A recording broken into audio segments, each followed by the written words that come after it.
Your brain is the powerhouse behind your life. On this podcast, we explore strategies to strengthen your connections, build resilience, and navigate life's ups and downs with a focus on brain health. Discover how understanding and caring for your brain can transform your relationships and empower you to face any challenge with confidence. Get ready to brain it on.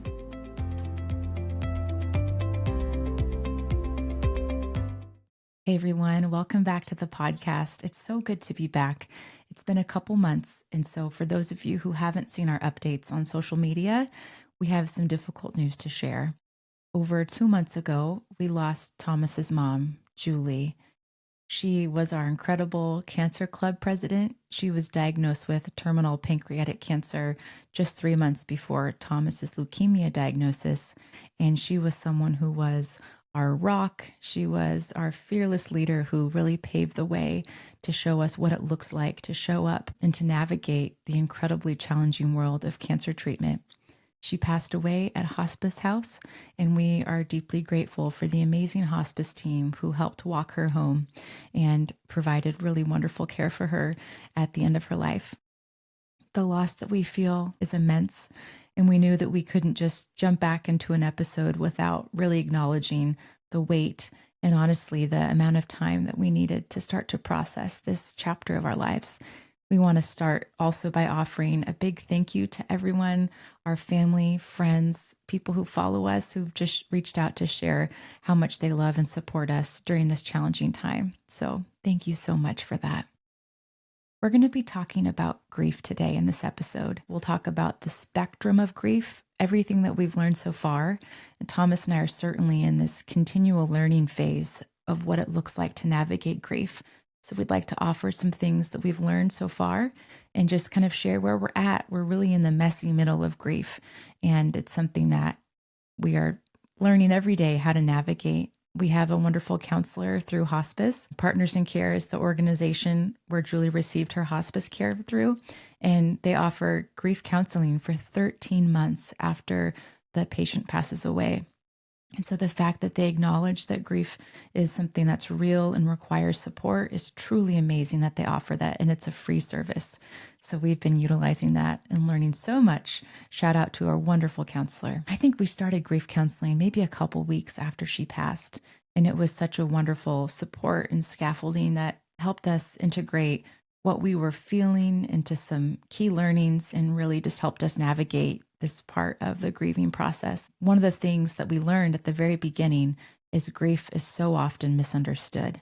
People usually equate grief solely with losing a loved one, but the process is much wider than that. Grief is the loss of something or someone. So for those of you who are navigating a cancer diagnosis, I think you really know this deeply. There is this grief that comes with things that you lose during cancer treatment, the loss of your old life, the shifting of dreams like fertility or your career, the changes in social connections, the loss of what relationships used to be like. And so whether you're dealing with the loss of a family or friend or a life that you once planned, you're grieving, and you can acknowledge that and hold space for it. Now we'd like to dive into the 3 N's of grief. So this is a really powerful framework that has given us permission to truly lean into this process. It comes from a book series, Journeying Through Grief by Kenneth Hawk. And he says that there are 3 essential N's to understanding our grief. Number 1, grief is normal. It is normal to be deeply affected by a significant personal loss. As I mentioned previously, that loss can be of a person that you love deeply or a life that you once envisioned, a dream that you once had. If you lose someone you love, it's normal to expect that loss to upend your world. We often put pressure on ourselves to move through this phase or basically get back to what our life was. But there is a reality that what you are feeling is completely normal. Allowing yourself to realize just how normal that is, I think is really powerful. Number 2, the second N, is that grief is natural. Grief is a completely human thing to do. It's built into us. We are created to grieve just as we are created to love. When we love and then we lose someone or something that we love, we grieve. It's a part of the human condition, and it's something that we can't avoid. There's a sentence in the Bible, in fact, the shortest one, and it was, "He wept." And this is referring to Jesus crying and just being alongside people who were grieving. And in that part of the Bible, what happens is he actually goes to help heal and bring this person back to life. And yet, even though he knew that was going to happen, he paused and he grieved with these people. So, weeping or being with someone when they're in that hard space is certainly necessary and natural, and something that we find Jesus doing in the Bible. Number 3, grief is necessary. Grief provides a healthy way to cope with the loss and everything it means to us. As the author of Journeying Through Grief notes, trying to ignore or avoid grief is ultimately not adaptive in the long term. He encourages us to give yourself permission to grieve. You're human, so let yourself be human. Sometimes people feel the tears welling up or the emotions start to flow, but then they shut off the faucet and try to hold their feelings back. And I can relate to this. I think, being grocery shopping once, I went past the aisle that had Twinkies, and Julie loved Twinkies. This is something she really tried to avoid for a long time. But then her hospice nurse said, "Hey, you can eat all the sugary things that really your body craves or would like," because towards the end of her life, food became something that was a challenge. I've heard this and read this in some of the grief literature that sometimes people will have something called a grief attack or a grief burst when all of a sudden you're kind of caught off guard by something triggering an emotional response. So walking by and seeing the Twinkies just caused this kind of grief burst where I felt the tears welling up. And certainly there's moments in our lives where that was not the optimal time when you're checking out at the grocery store and you're helping the cashier bag up your groceries, crying and having a deep moment. Could certainly be something that you could do, and it would probably model to the cashier that you're with that grief is natural and you're just being yourself, which is okay. And there's also times when, when you're able to pause and say, "I'm going to process this later," which is good too. So I think sometimes we hear in the literature, cry, allow your emotions to flow. And also sometimes the most adaptive thing to do is to pause and remember, I'm going to give myself time and space for this. There's something that was recommended about having some grief time. So maybe in the evening, you tell yourself, okay, every night at 7:30 or 8 o'clock before I go to bed, I'm going to process and allow myself and my brain time to grieve and figure out, where am I at today?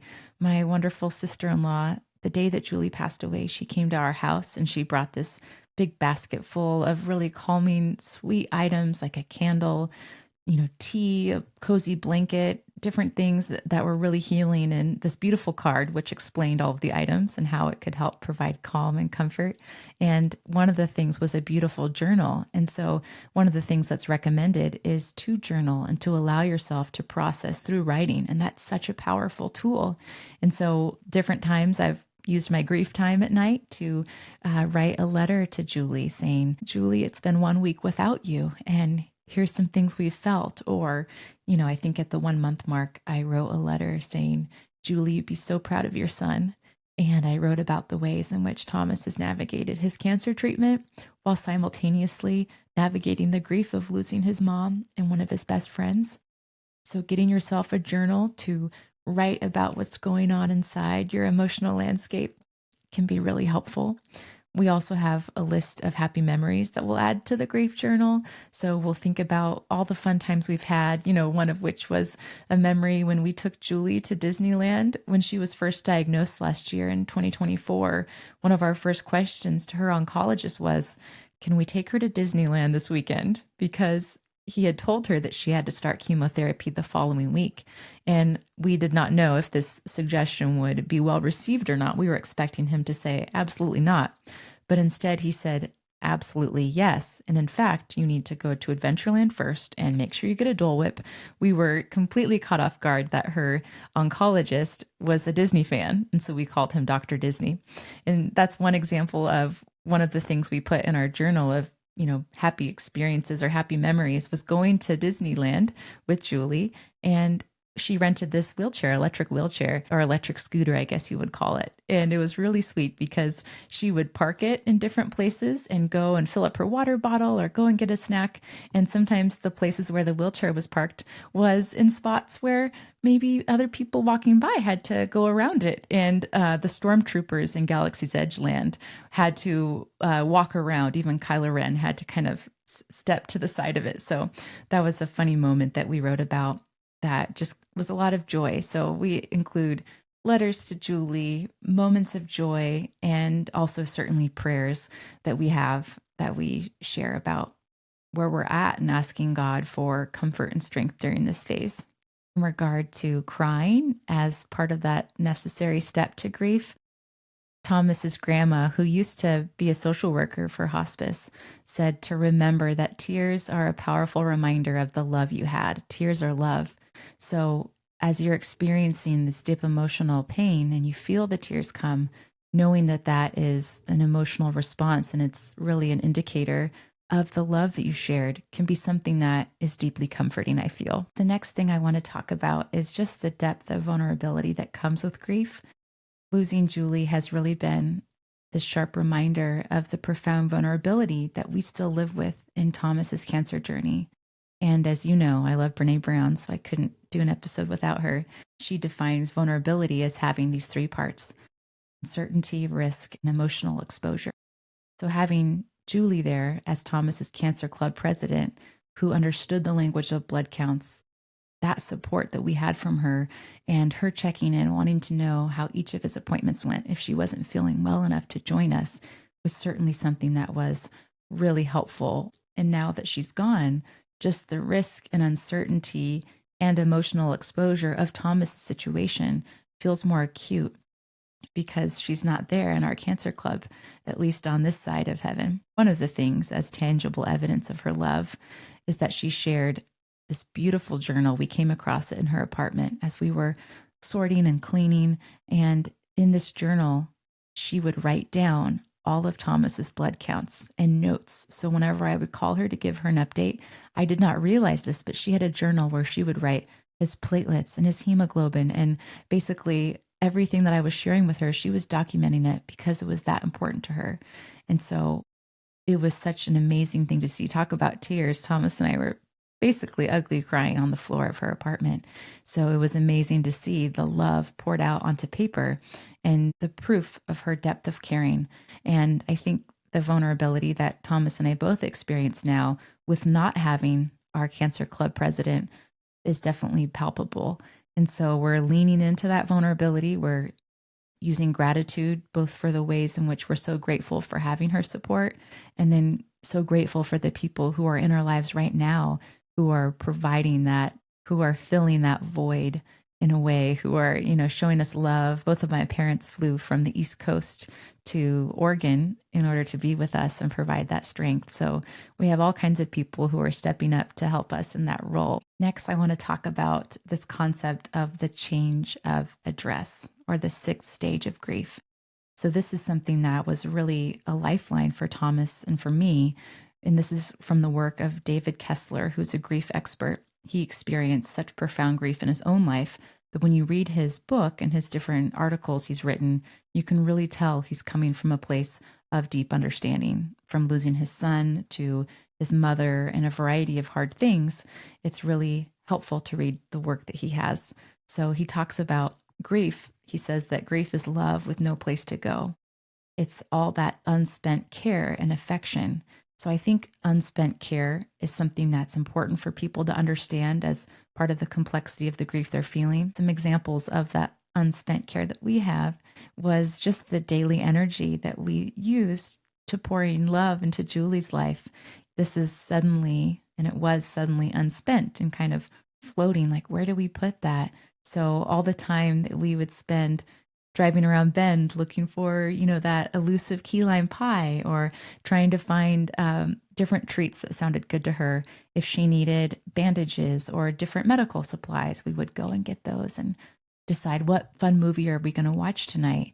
So that's something, it's this unspent care that can be really hard for people. So finding a new way to channel that, there's something that is really important in Japanese culture, and it's called ikigai, and it's your meaning and it's your purpose in life. The things that you do that really reinforce what your purpose is, how you're helping others, and how you're fulfilling what you were designed to do. And so a big part of our world and our experience was being a support person for Julie and taking care of her. So that aspect of our ikigai is something that we had to redefine. What does that look like for us? So as love is finding a new home, searching for a new home, we have this unspent care. And then we also have, what does this love that we shared with Julie look like now? So basically, I think what that looks like is finding a way to honor her. I think initially we wanted to jump right into the meaning stage, talking about her legacy and how we can make meaning out of all of this.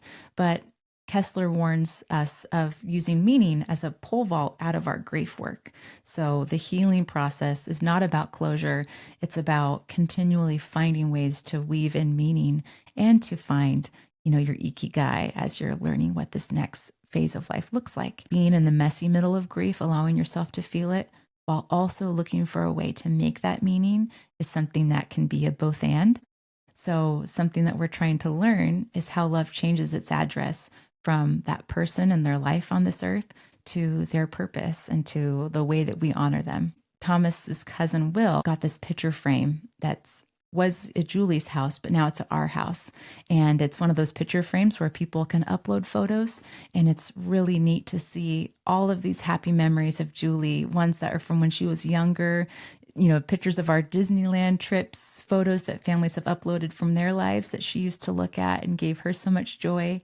It makes us smile. And then sometimes we see a picture and we're ugly crying a minute later. So I think one of the ultimate goals of the sixth stage of grief that David Kessler defines of making meaning or finding meaning is finding a way to remember the one that you lost with more love than pain.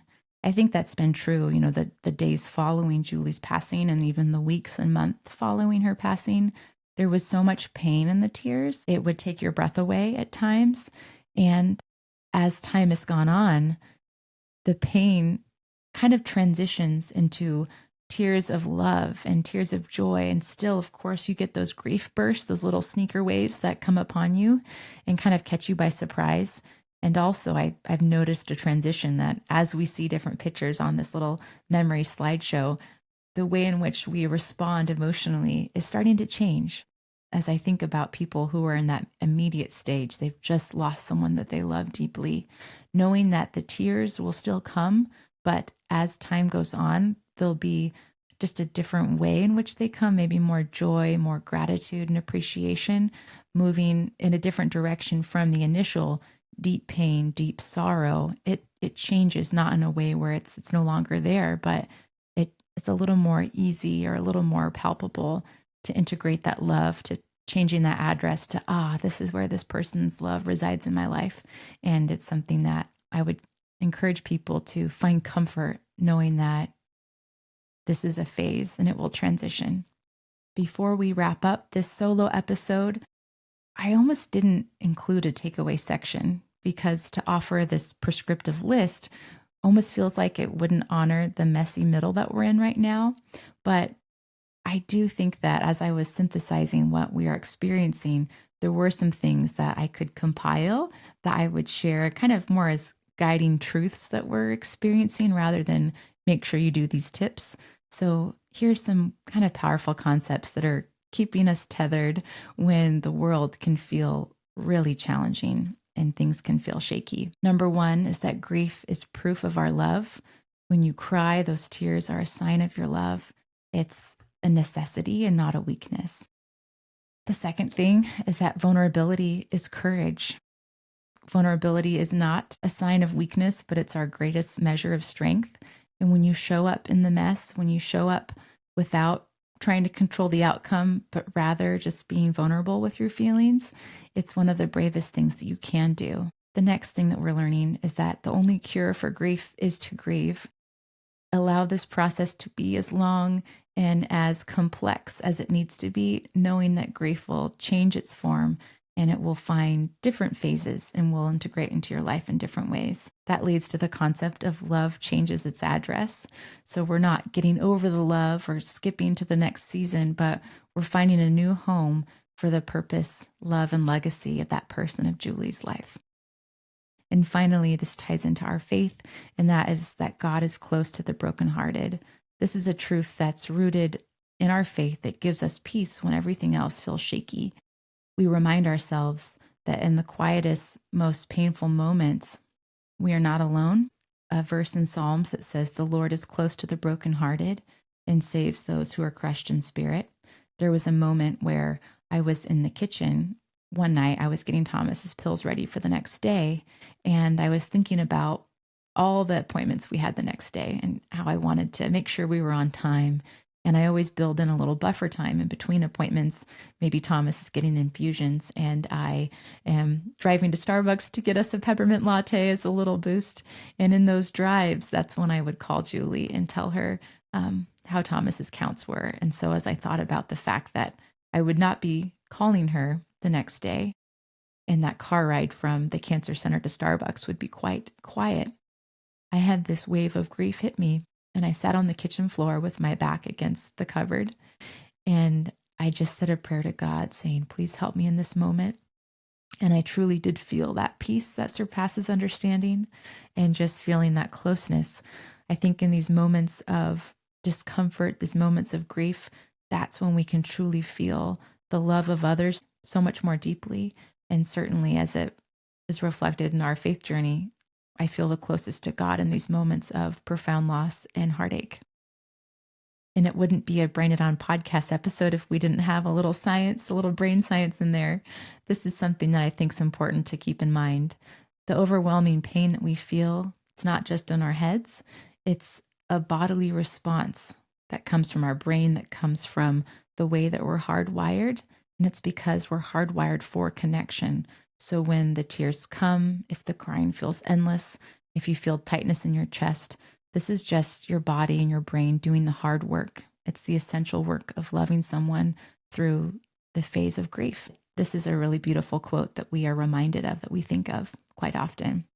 Contained within every storm is the rainbow at the end. Within every dark night is a sunrise. Within every birth is death. And within every love is grief. The only way to have a life free from loss is to have a life free from love. And as difficult as it may be in times of loss, we all choose a life of love. Before I sign off, I want to give everyone a quick update on Thomas's journey. We normally start with a health highlight, so I want to make sure I include that before this episode is done. There is wonderful news that Thomas is in remission. He continues to be in remission. He had a bone marrow biopsy and a lumbar puncture in November, and both of those outcomes were really good. There is a caveat that the quality of the bone marrow sample was not optimal, and so they weren't really able to determine the cellularity of the marrow, and they weren't able to necessarily get the best indicator of where everything's at. And so in the next sample, there'll be more clarity that we'll really get a good sense of where things are at. But to the best of our knowledge, Thomas is in remission. Even though he's in remission, he started oral chemotherapy this week, and he'll be on that for 1 to 2 years. And a lot of folks have said, well, if he's in remission, why would he be doing chemotherapy? It's actually an important part of his cancer treatment. They first had the induction chemo, the first round of treatment last July. Then a patient goes through consolidation treatment, which is all the treatment that came before his transplant. And then there's maintenance therapy, which is typically, at least in Thomas's case, an oral chemotherapy that he'll be on several years just to make sure he has that durable remission. I was looking at our hand sanitizer bottle the other day and it says, kills 99.9% of germs. And that's kind of the way it is with cancer treatment, at least in the context of Thomas's MPAL. Again, that's multiple phenotype acute leukemia. From what we can tell it's like 99.9% in remission. And yet there's always the chance that there's, an undetectable level of cells that we can't see that could have some cancer markers. And so that's why they continue to do the chemotherapy. And his cancer is quite aggressive, which is why they continue to do that. We would love prayers for Thomas as he goes through this oral chemotherapy phase. It can cause fatigue, low blood counts, and these blisters on your hands and feet. And so we're going to be probably doing more blood infusions. And Thomas has to use a lot of lotion on his hands and feet to hopefully mitigate those blisters. He does not love using lotion, but it's something that he is learning to get more used to. So thank you again for all of your prayers as we navigate this next phase of his treatment. Finally, I just want to thank our community once again. You've reminded us every day that by allowing this process of grief to unfold in our lives, that we're not alone through it. So we're really thankful for all that you've done to show us your love and to help us make sure that we know that we're not alone. Thank you so much for giving us the space to be vulnerable. Hopefully in our next episode, Thomas will be joining me and he'll be here to give his insights as we continue to grieve and as we continue to learn what honoring her love looks like in this next chapter of our life. Thanks so much for listening, and we will talk with you soon.